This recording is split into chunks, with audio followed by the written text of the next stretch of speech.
Salut tout le monde, aujourd'hui on se retrouve dans une nouvelle vidéo où je vais vous parler d'un livre qui va jusqu'à s'afficher sur les couloirs du métro en ce moment.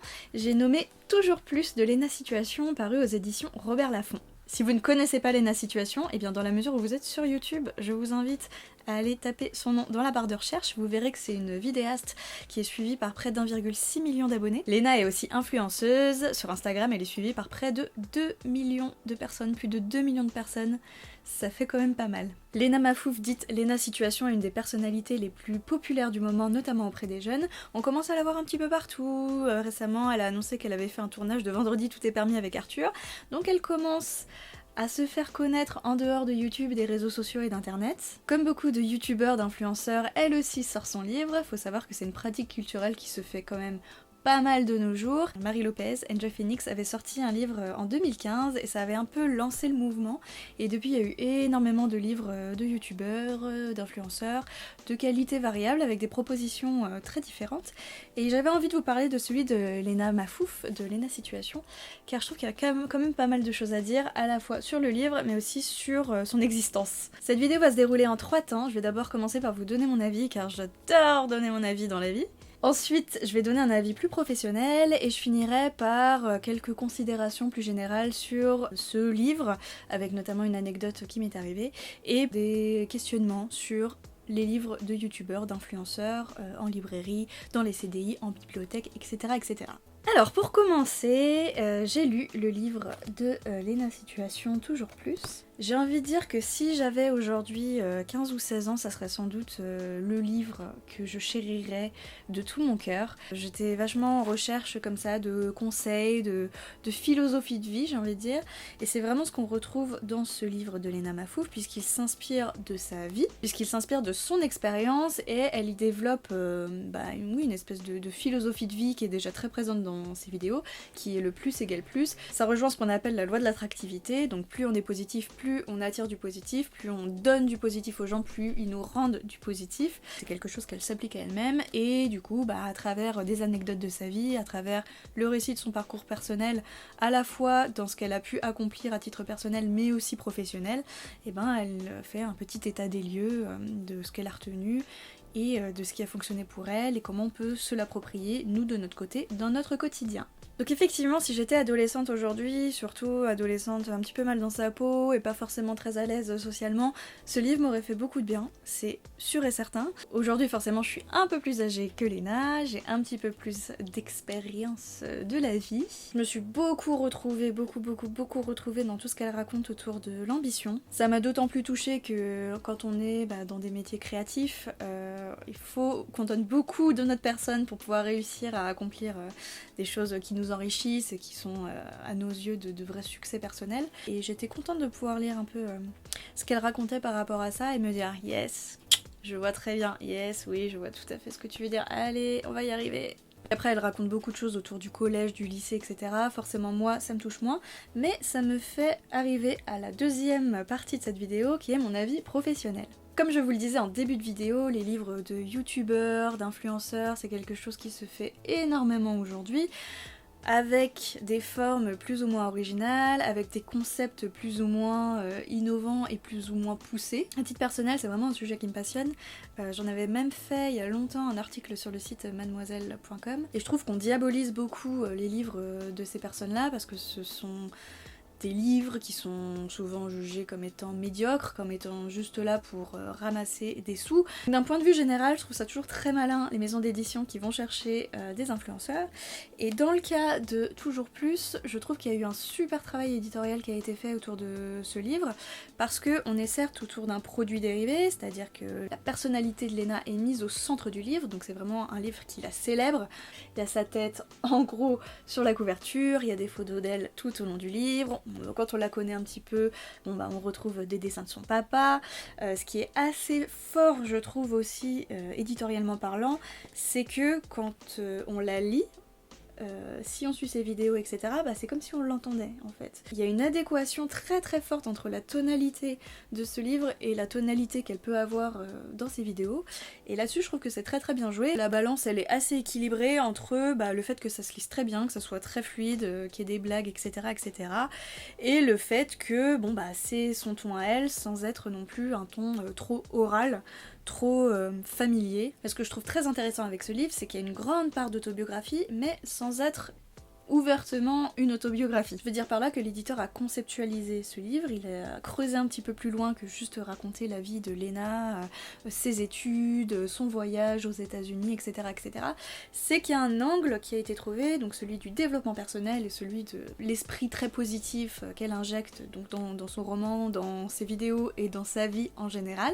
Ce qui fait qu'on est plus sur un livre de conseils qu'un livre où juste waouh, on apprend la vie de Lena alors qu'elle l'a racontée déjà en long, en large et en travers dans ses vidéos. Là où j'ai été très agréablement surprise, c'est qu'il y a des passages qui relèvent quand même d'une vraie maturité de la part d'une jeune femme de 22-23 ans maximum. À un moment, elle parle quand même de résilience, qui est pas le mot qu'on utilise tous les 4 matins. Elle donne pas mal de conseils professionnels dans lesquels je vais peut-être moi-même aller puiser. Elle parle de féminisme, elle parle d'anxiété, ce qui est assez précieux surtout auprès d'un public jeune, dans une société où tout ce qui est santé mentale est encore très tabou et très mal perçu auprès des gens. Un des reproches que je pourrais faire à ce livre, mais encore il peut être nuancé, dans la mesure où on est quand même dans un livre de développement personnel, donc on est dans une forme qui invite à le faire, c'est qu'il y a quand même pas mal de passages qui sont beaucoup dans l'injonction. Pense comme ci, fais comme ça, range ta chambre, fais ci, fais ça, ne procrastine pas dans tes papiers, sinon tu vas mal le vivre. Donc c'est peut-être le seul petit élément qui a pu me déranger de temps en temps. Et encore, je le nuance parce qu'il y a quand même des passages, notamment quand elle parle de ses crises d'angoisse, où elle dit qu'elle accepte le fait d'aller mal. Elle apprend à accepter le fait que ça fasse partie de sa vie et que ça va passer. Petit reproche, pas non plus grande accusation, mais que je préfère souligner ici, parce que je trouve qu'on est dans une époque où on tend un peu à culpabiliser les gens qui ne s'acceptent pas. Bref, c'est un autre débat et je connais pas suffisamment le domaine du développement personnel pour vraiment théoriser quelque chose là-dessus. Néanmoins, je pose ça là. Pour finir, en fait, ce qui m'a donné l'idée de faire cette vidéo, c'est ce qui m'est arrivé le jour où j'ai voulu acheter le livre de Lena. N'étant pas très patiente dans la vie, j'ai voulu aller acheter le livre de Lena le jour de sa sortie. En plus, vu que je le voyais quand même pas mal dans les stories de tout le monde, etc., etc., je me suis dit... Je sens qu'il va être bientôt en rupture, donc dépêche-toi de l'acquérir parce que tu sais pas à quel moment il va y avoir une réimpression. Donc je me suis rendue dans une grande librairie généraliste et j'ai commencé à me balader dans les rayons. Je suis allée voir au rayon jeunesse s'il y était, je suis ensuite allée voir au rayon développement personnel s'il y était, je suis allée voir à la caisse parce qu'en général ce genre de livre peut se trouver à la caisse et je ne l'ai pas vu. Donc j'ai fini par m'adresser à un premier libraire. Et voilà comment s'est passée la scène. Bonjour, je voulais savoir si vous aviez le livre de Lena Situation, toujours plus, paru aux éditions Robert Laffont. Attendez, le livre de qui ? Lena Situation, toujours plus, ça paraît aujourd'hui chez Robert Laffont. Lena quoi ? Lena Situation, comme les situations du quotidien, elle est influenceuse, youtubeuse, c'est une grosse sortie d'aujourd'hui. Ah ouais, non, moi je vais pas avoir ça, hein, Donc ça c'était mon premier échange avec un libraire, il a ensuite appelé à l'aide un de ses collègues qui allait vérifier s'il l'avait par exemple dans les cartons et qu'ils n'étaient pas encore ouverts, pas encore mis en rayon. Le libraire s'est rendu compte qu'il avait plusieurs commandes sur ce livre, mais il savait pas du tout ce que c'était, il savait pas non plus qui était Lena Situation. J'ai pu lui expliquer qui était Lena Situation, ce qu'elle faisait dans la vie, le concept du livre, lui dire quel public elle allait toucher, et on a pu discuter du fait que peut-être que des jeunes allaient venir en librairie juste pour ce livre. Et donc il s'est dit que oui, il allait transmettre ça à ses collègues pour qu'ils puissent en avoir au moins quelques-uns en rayon. Donc ce qui s'est passé était au final globalement positif avec ce libraire, mais en attendant, j'avais pas mon livre. Donc j'ai cherché, je suis allée sur Place des Libraires pour voir où il était. Et finalement, il était pas disponible dans énormément de librairies. J'ai fini par prendre contact avec une amie libraire qui, elle, l'avait. Je lui ai demandé de le mettre de côté, et heureusement que je lui ai demandé parce que c'était le dernier, elle en avait plus après. Et moi je vous avoue que c'est quelque chose qui me questionne énormément et qui tend un petit peu à me frustrer en tant que professionnelle de la littérature jeunesse, en tant que personne qui s'intéresse aux lectures des jeunes et qui s'intéresse au fait que y a un espèce de décrochage de la lecture et qu'il y a finalement peu de jeunes qui ont le réflexe d'aller en librairie, réflexe que je n'avais pas il y a 5 ans. Et ce qui me contrarie, c'est que encore en 2020, on est à une époque qui stigmatise beaucoup les objets culturels des jeunes, donc j'entends par là aussi bien la littérature, parce que allez essayer de vous faire conseiller la littérature young adulte, vous avez plutôt intérêt à passer par Instagram ou YouTube pour pouvoir avoir quelques titres en tête. Mais il y a les livres, il y a les séries, il y a le cinéma, il y a la musique, alors là, n'en parlons même pas. Mais pour en venir au livre, il y a quand même toute une problématique aujourd'hui qui dit que les jeunes ne vont pas en librairie, ne vont plus en bibliothèque, et en attendant, les livres comme ceux-là, comme ceux de Léna Situation, où quand on s'intéresse un petit peu à la culture de jeunes, on sait que ça va se vendre, on sait que ça va s'arracher comme des petits pains, et ces livres-là ne sont même pas présents sur les rayonnages des librairies. Donc il y a un petit peu un côté serpent qui se mord la queue, on va pas prendre les livres qui intéressent les jeunes parce qu'ils viennent pas, mais bon, s'ils viennent, ils vont pas les trouver, et du coup, ils vont peut-être pas revenir parce qu'ils vont se dire, au moins, si je commande sur la Fnac ou pire Amazon, je suis sûre de le trouver. Donc je n'ai pas de leçons à donner aux professionnels, aux libraires, etc. Ils font leur métier, mais moi je fais le mien qui est celui de poser des questions. Comment ça se fait que des libraires ne prennent même pas 3 exemplaires du livre de Léna Situation parce qu'ils n'anticipent pas le fait que peut-être que des jeunes vont pour une fois franchir le seuil de la librairie pour aller trouver le livre de leur youtubeuse préférée. Donc je n'ai pas de réponse à apporter à ce questionnement, néanmoins j'ai quand même peut-être un petit souhait. Et pour ce souhait, je vais m'adresser plus particulièrement aux documentalistes. Si j'étais responsable de CDI qui regarde cette vidéo, salut, je suis très heureuse que vous soyez là.